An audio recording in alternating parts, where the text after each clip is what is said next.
Cavaleiro e a Mariposa. Queridinho no Instagram, queridinho no TikTok. Finalmente coloquei minhas mãos nele e tive a experiência de ler. Acho que minha leitura durou uma semana e um dia, alguma coisa assim. Eu fui ler esse livro com muita sede ao pote. Além dele ser lindo, aqui, em todo canto que você vai, ele é vendido como um romance gótico, uma romantasia gótica. E não dá pra saber pelo meu quarto, etc, etc. Eu sou gótica. Sou apaixonada pela literatura gótica, pela subcultura, pelas músicas, pela arquitetura, etc, etc. Então, estava bastante curiosa com esse livro, desde que ele lançou. E aí eu finalmente consegui comprar, demorou um pouquinho pra chegar, demorou um pouquinho mais ainda pra começar a ler, porque fui dormir na casa da minha amiga, levei ele, acabou que eu esqueci ele lá, e aí eu fiquei 3 semanas pra receber esse livro, enfim. E li em uma semana.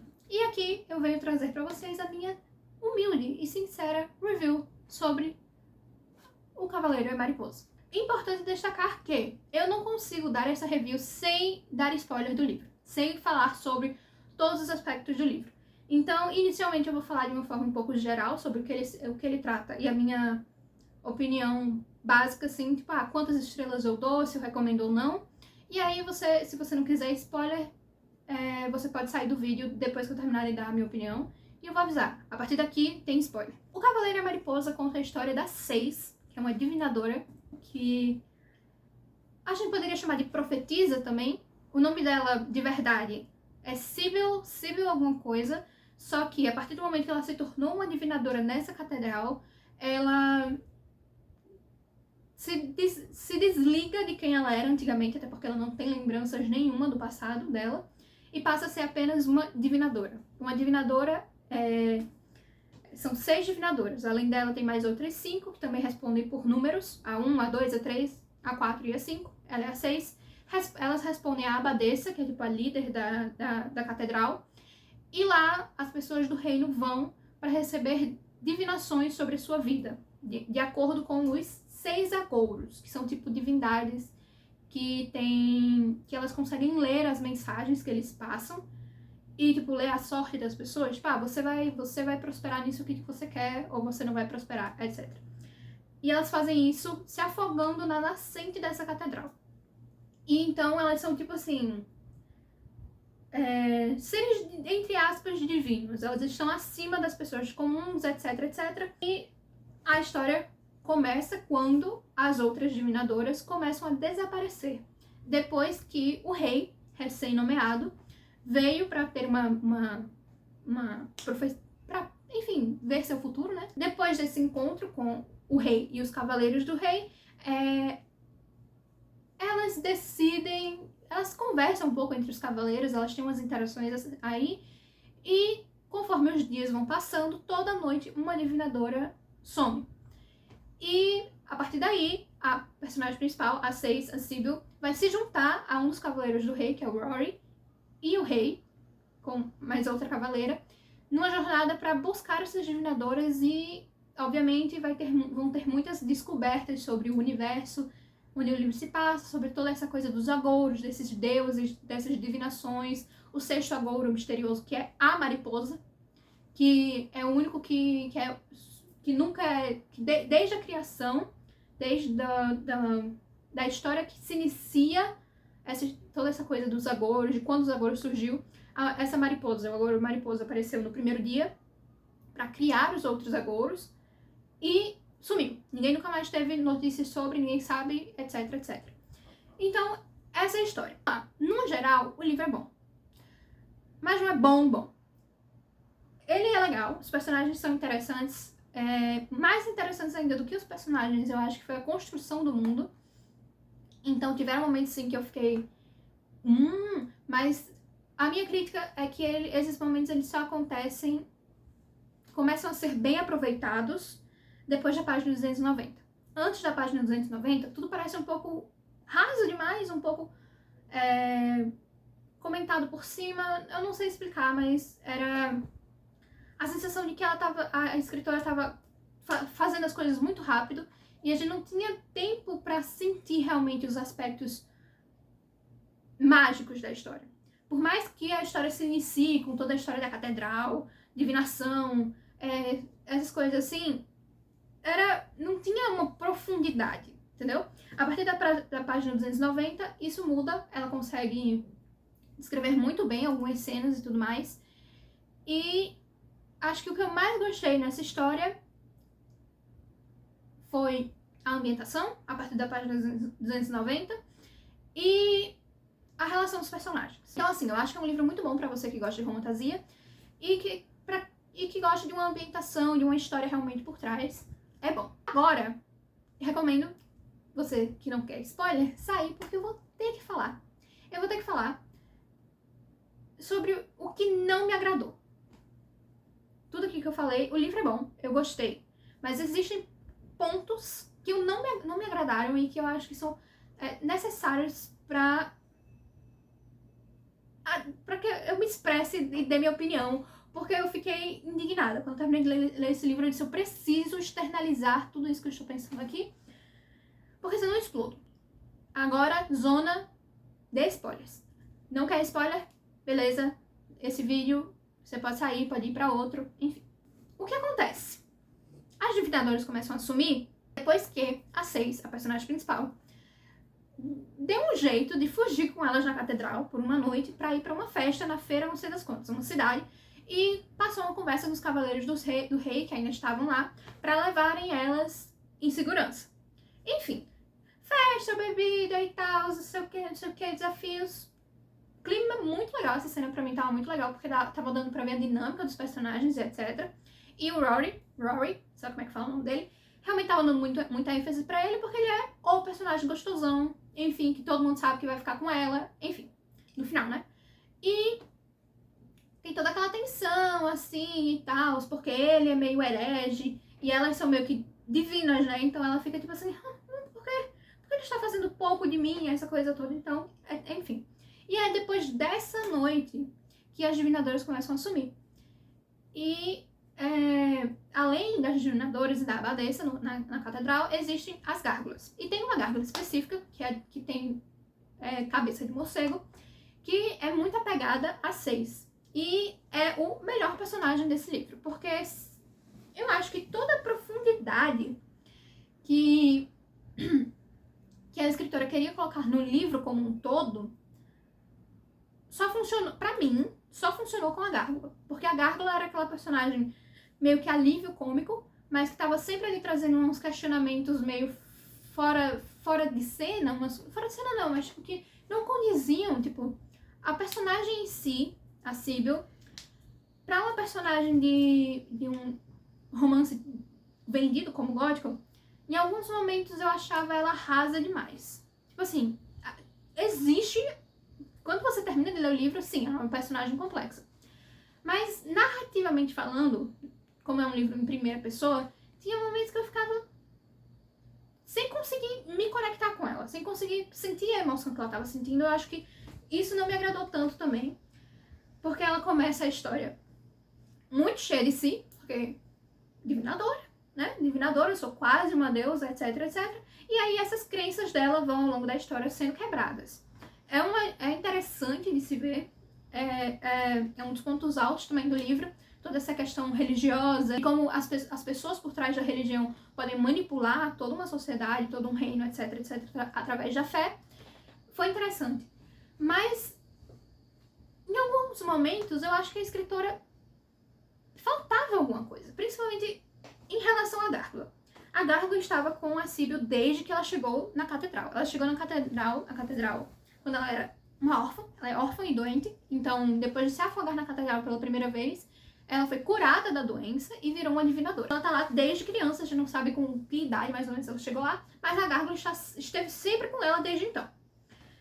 A Gárgula, a piada da Gárgula é que ela fala algumas frases de efeito, esses tipo, cão que ladra não morde, só que ela fala errado. A piada é que a Sibyl, a 6, que tem que explicar, a Gárgula não é assim, é assim. Então a Gárgula a gente veria a Gárgula como o pet que fala e que é o alívio cômico. Só que em muitos momentos a Gárgula também tem questionamentos filosóficos e tudo mais, E era o que mais me interessava, porque dava pra perceber que não era só pro alívio cômico. Tipo, tem alguma coisa por trás da Gárgula. Quando a Sage descobre que as divinadoras estão sumindo, ela pede ajuda pra Abadessa, e a Abadessa diz assim: filha, não tem o que fazer, amanhã é outro dia, sabe? E aí, ela vai pedir ajuda pros cavaleiros e pro rei, e nisso eles dizem: tá, a gente ajuda você a procurar as divinadoras, porque a gente também acha que você vai ser útil pra gente em certa coisa. Que não dizem pra ela o que é. E depois que ela viaja com eles, ela e a Gárgula, porque a Gárgula vai, obviamente, e chega numa determinada cidade, que eles estão dizendo: ó, pra gente ir atrás das suas divinadoras, a gente tem que ir falar com esse senhor aqui, que talvez eles saibam onde eles estão, onde elas estão, e a gente tem uns assuntos pra tratar com ele. Chega lá, simplesmente é um dos agouros. E ela descobre que tudo que ela acreditava era uma mentira lavada. Que, tipo assim, os agouros, nada mais, nada menos, são do que pessoas mortais que anos e anos atrás se banharam na nascente, que viria a ser a catedral, e ganharam poder. Poderes não, objetos mágicos que dão a eles poder. E aí o que acontece? É todo um grande plano da mariposa, do agouro mariposa, para controlar e ganhar riqueza. Controlar as pessoas do reino e ganhar riqueza. Por quê? Porque os agouros e a catedral estão muito acima do próprio rei. O rei serve aos agouros e à catedral. Então, com o dinheiro das divinações, que são tudo uma fachada, tudo uma mentira, esses agouros vão enriquecendo. E eles não são mortais, eles não são deuses, eles eram pessoas comuns que receberam esses poderes dos objetos, na verdade, porque eles não têm poderes, quem tem poderes são... O que tem poder é o objeto que eles carregam, e com isso eles vão enriquecendo. Então ela descobre que ela acreditava, tudo que ela acreditava existir e ser, era uma mentira. E aí eles batalham contra esse agouro, que eu não lembro o nome agora, mas ele é agouro da inteligência, sabe? Da esperteza, etc. Pra conseguir o tinteiro que ele tem. Por quê? Depois ela... Tá, vocês não me falaram nada, agora me expliquem o que está acontecendo aqui. E eles vão explicar. O rei é o mais novo de todos, é o Benji. O Benji, ele tem uns 17, 18 anos, enquanto o Rory e a outra cavaleira dele são mais velhos. O Rory tem 26 e a outra cavaleira tem 40 e poucos. Ele foi nomeado rei recentemente. Então ele tem que ganhar a confiança das pessoas do reino. Por quê? Porque ele é descendente de um outro rei que foi tido como herege e apedrejado em praça pública. Então existe aquele medo de que ele repita o que o avô dele fez. Só que, na verdade, ele descobriu através de um diário que o avô dele deixou toda essa verdade sobre os agouros. O avô dele era fissurado nessa ideia e ele foi atrás, ele buscou descobrir a verdade e foi por isso que ele foi apedrejado. Então, o que o Benji quer? Ele quer livrar o reino da dominância dos agouros, desafiando eles, conseguindo os objetos deles e depois conseguindo a confiança do pessoal do reino para mostrar que tudo isso é uma farsa. Ok. Ele é um menino muito inseguro. Ele, antes de ser rei, ele era cavaleiro, mas não era um cavaleiro tão bom assim, porque ele é só um adolescente.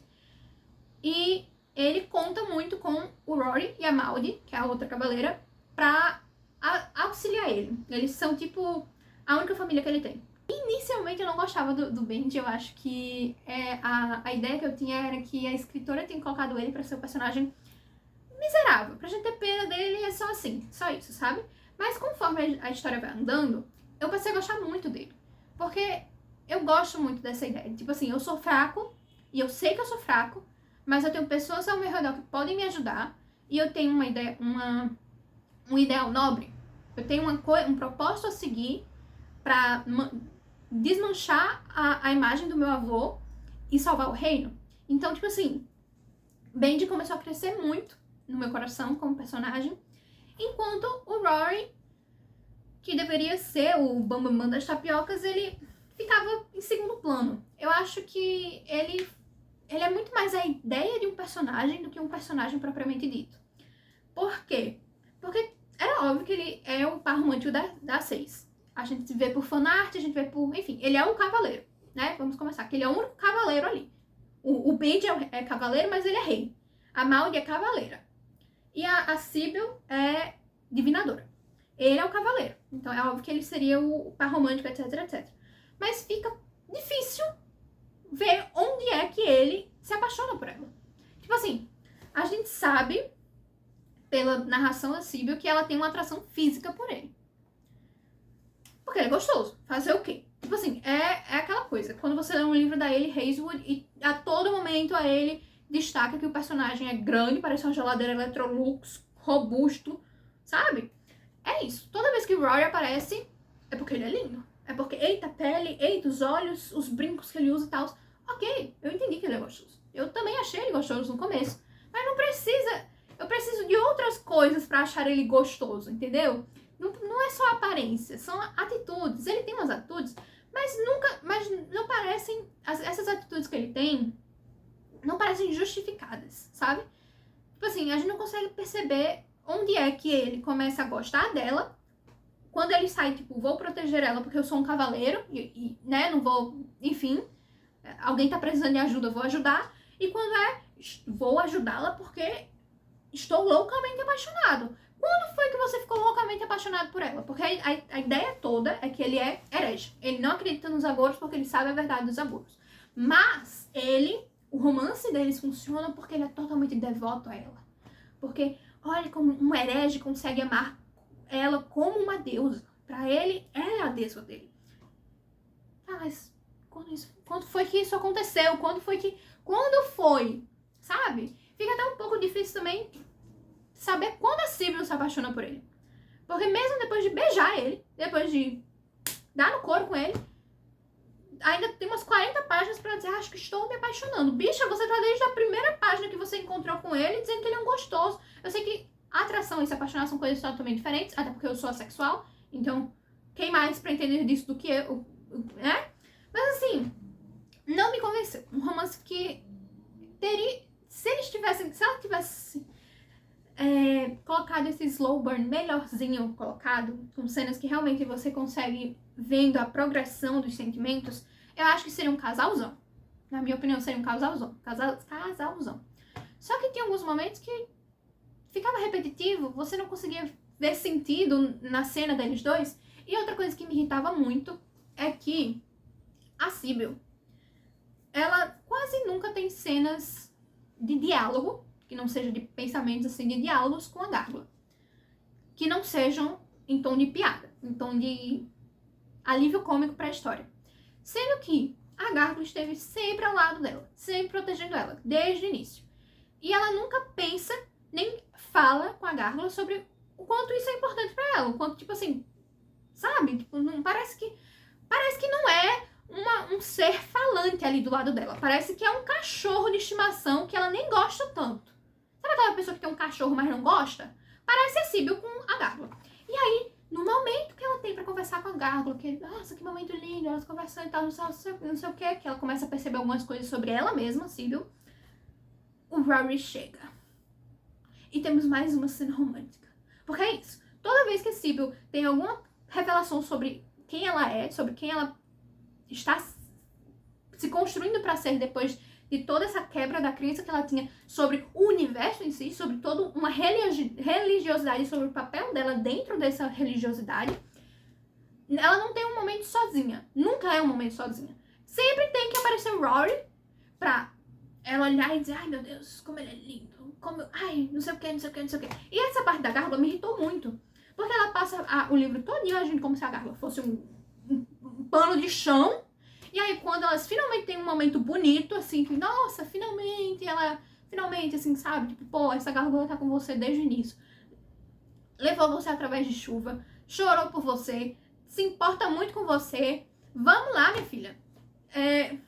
Te viu chegar na catedral, cuidou de você esses anos todinhos, sabe? Aí, quando eu achei um momento bonito, eu olho para o lado e lá está Rory. Ai, como ele é lindo. Vou dar um abraço nele. Pô!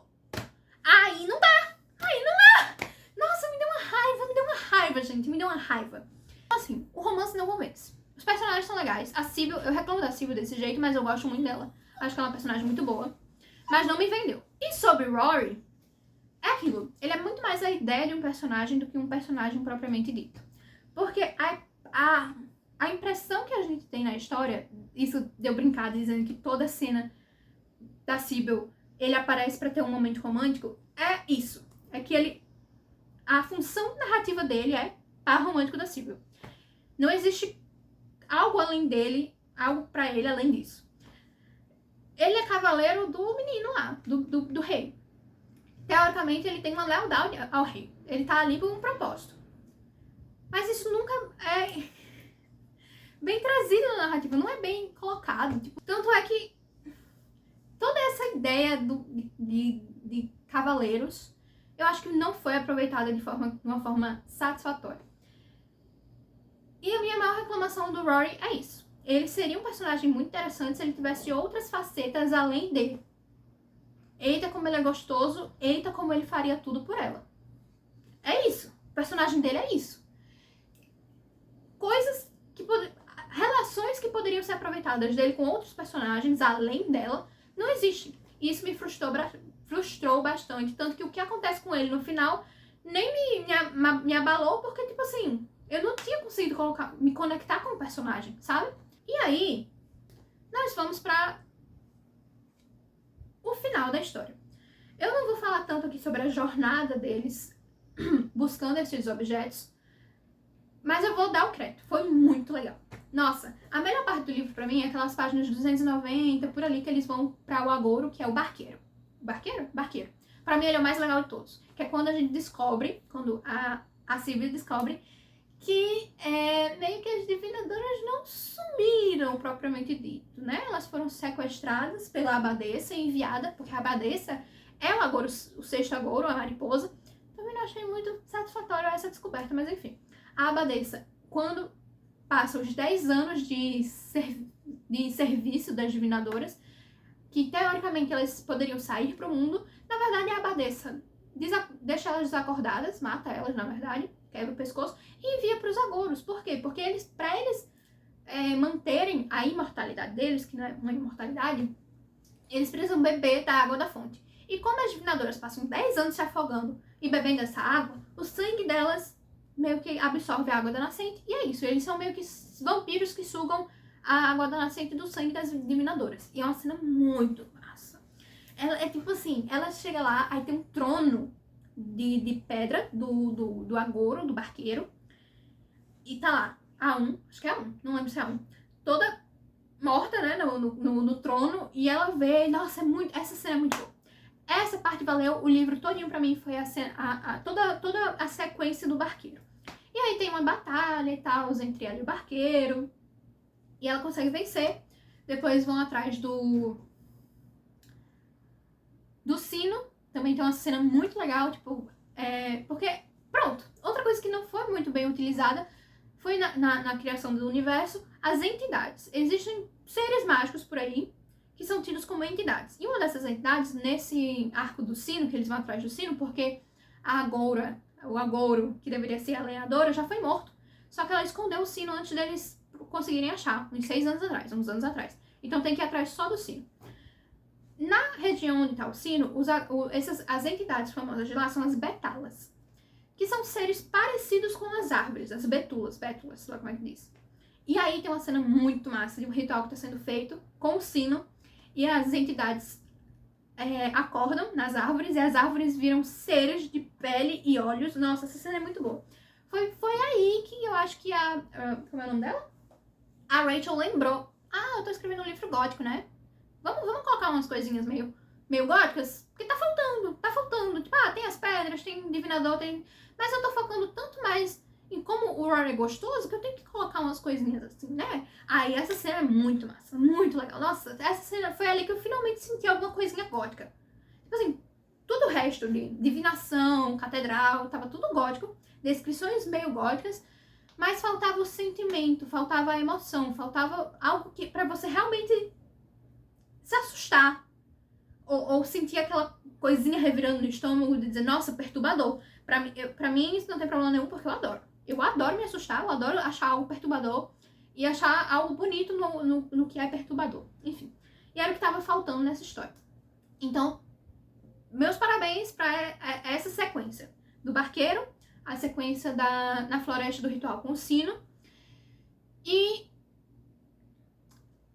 eu não achei tão legal a abadesa ser a mariposa, ser a vilã no final e tudo mais. Mas tudo culminou, a jornada da Síbil com eles, até chegar na abadesa, pra eu vou vingar as minhas irmãs, que elas eram tidas como irmãs, as divinadoras, vou acabar com isso e vou descobrir quem eu sou. Ao final de tudo isso, vou descobrir quem eu sou e ajudar eles a acabarem com isso e conseguirem os objetos. E no meio disso tudo, ela começa a se perguntar, tá, quem eu sou? Quem eu vou ser depois daqui? Eu já não sou mais divinadora, então o que eu posso ser? E aí eles dizem, por que você não vira cavaleira? E aí tem toda uma cena dela do juramento e tudo mais. Ai, porque eu adoro essa coisa de cavaleiros e tudo mais. Aí tem todo juramento e tal, que é uma cerimônia que é feita só com eles 4. O que também, pra mim, grupinho, meu grupinho, lindos, amizade, found family. Mas aí depois ela começa a fazer uns questionamentos assim, que tipo, bicha, se você já aceitou ser cavaleira, você não pensou nisso antes? E foi aí que eu percebi o que a escritora estava querendo fazer, e aí foi aí que eu disse, esse livro vai terminar, eu não vou gostar, e eu já li de cara o que ela ia fazer. Tipo assim, mas e se eu quiser voltar? E se eu, e se não sei o quê? E se... Eu não lembro exatamente o que foi que ela falou, mas teve uma hora que ela falou um negócio assim, de tipo assim, e se eu não quiser seguir o rei? Isso já depois da cerimônia, depois dela ter aceitado ser cavaleira e tudo mais.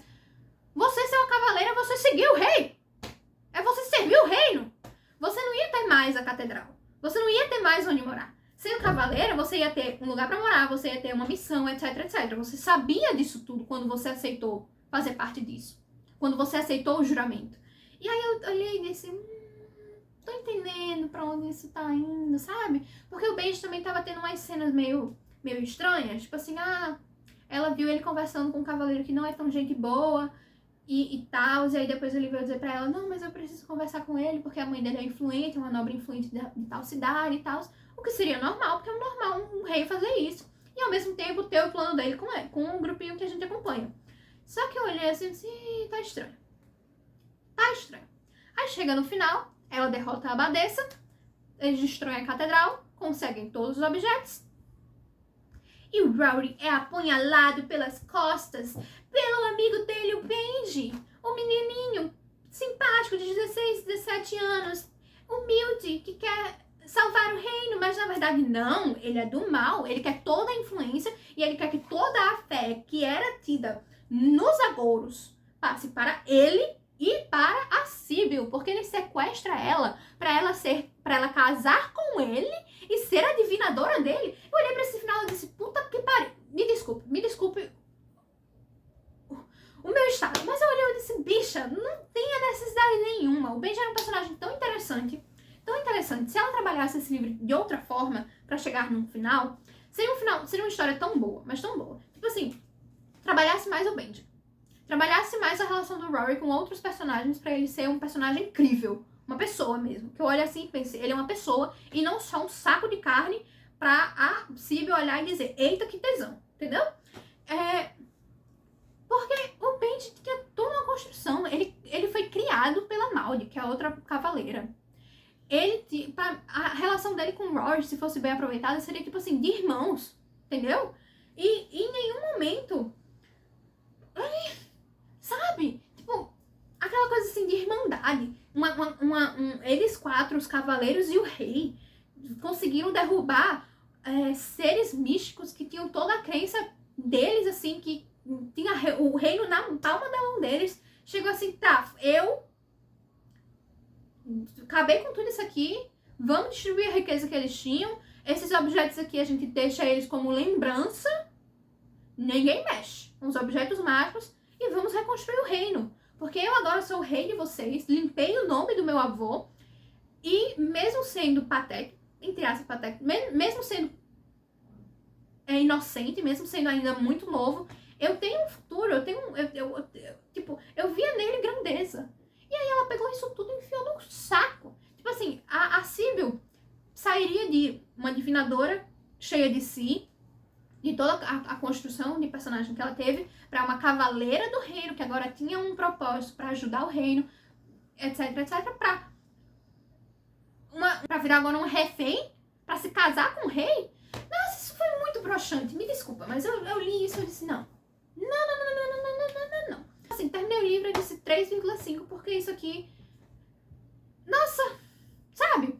E ele não precisa ser uma duologia. O problema desse Stonewater, da duologia Stonewater, que o segundo ainda vai lançar, é que não deveria existir duologia. Se esse livro terminasse, tipo, tivesse mais algumas páginas deles apresentando ao reino toda a verdade e fazendo realmente uma cerimônia e tudo mais, e aí tivesse um epílogo dela como cavaleira, viajando, cavalgando com eles e tal, não sei o que, ia ser lindo. Aí me veio uma putaria dessa. Eu fico pensando, tá, já derrotou os agouros, já derrotou toda a o que era místico desse universo. O que vai ter no segundo livro? Vai ser um duelo do Rory com o Benji pra resgatar a Síbil desse casamento? Resumindo, eu prefiro 1000 vezes imaginar o meu final do livro e pensar que é um livro único do que me colocar nessa posição de esperar por um segundo livro pra saber o que vai acontecer. Porque eu achei isso aqui uma palhaçada. Uma palhaçada. As coisas que eu não gostei, obviamente. O que eu gostei.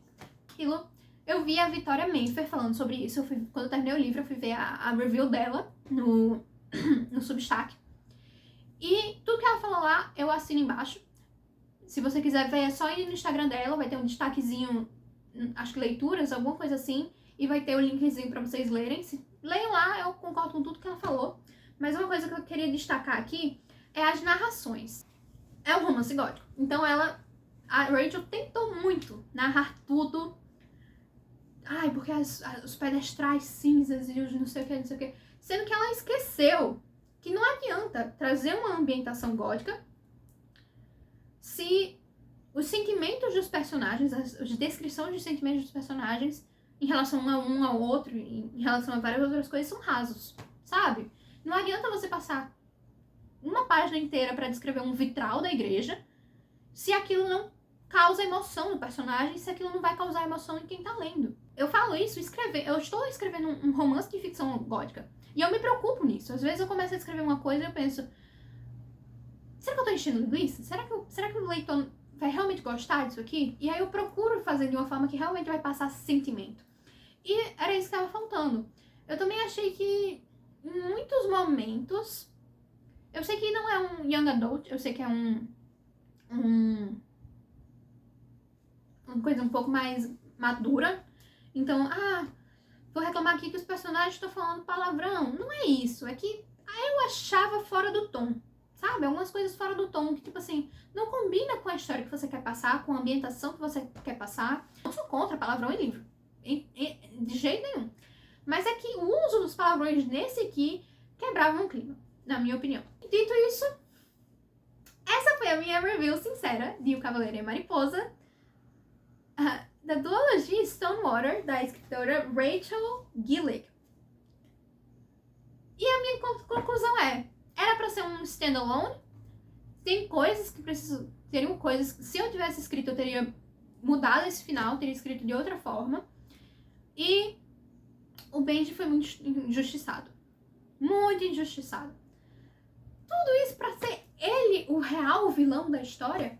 Haja paciência, sabe? Mas livros são pra isso, né? Às vezes a gente gosta, às vezes a gente não gosta. O que a gente precisa é externalizar nossas opiniões. Você que assistiu até aqui, e que leu o livro, o que você achou do livro? Conta aqui nos comentários. Eu adoro ver as considerações das pessoas, inclusive se forem bem extensas, falando sobre tudo que precisa falar de criação dos personagens, como você achou aquele personagem, se ele foi bem escrito ou não, enfim. E se você tá vendo esse vídeo pela primeira vez, e gostou do conteúdo, se inscreve no canal. Não prometo postar nem todo mês. Vocês podem ver, esse vídeo veio depois de 6 meses do último vídeo gravado. Mas de vez em quando eu venho gravar alguns vídeos. Eu posso gravar um vídeo, inclusive, que eu tô pensando, de outra leitura que eu tive, que foi Casas Estranhas, do Uketsu. E eu também, minha próxima leitura vai ser Inimigo Imortal, que eu estou muito ansiosa. Então talvez eu também traga um vídeo extenso como esse de review. E é isso, até o próximo vídeo.